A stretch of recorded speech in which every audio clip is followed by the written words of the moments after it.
Don't worry about the language. Let's talk about it. Let's talk about it.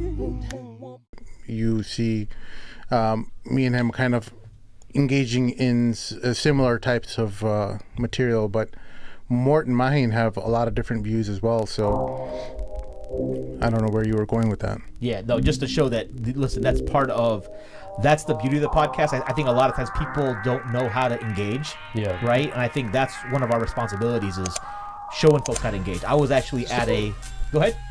No, I was going to say, so I think a perfect example of that is in our WhatsApp group. Like, there are people that, like, we argue, like, back and forth. I mean, it's civil. I mean, no one name calls. But at the end of the day, I can walk away and say, hey, salam alaikum, or love you, bro. It doesn't really matter. I don't hold it personal. That's one thing you'll notice about any one of us.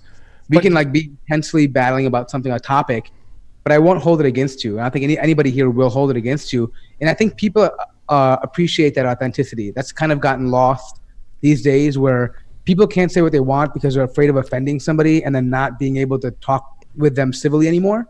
And I think we're trying to move that away. Like, let's talk about these issues. I'm more than willing to hear it. I love it, right? And so I think that's one thing that's different. I think people in the WhatsApp group who are part of this, who are in the live session, who know what we're talking about, they know exactly what we mean. Like, we go back and forth quite often, and it's healthy. Yeah. Anyways, my camera froze.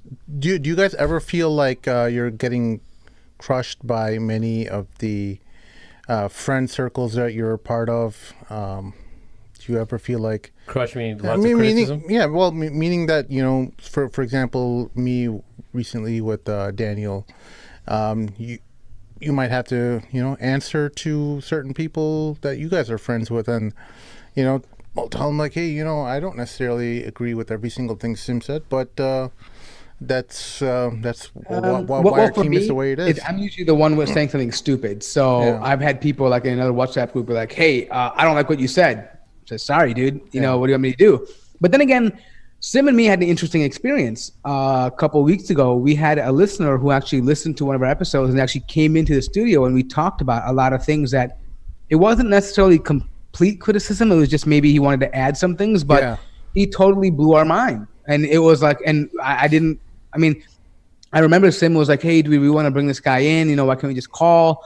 And I'm like, no, let's just hear him out. Let's bring him in. Let's hear it. And it was great. I think it was a positive. I mean, even though it was criticism, it was positive for me. Yeah, well, it wasn't entirely criticism because he thinks like us in the sense that he separates his emotions from whatever ideas he has. So he's going off of empirical data that can be used to justify his argument, and he did that.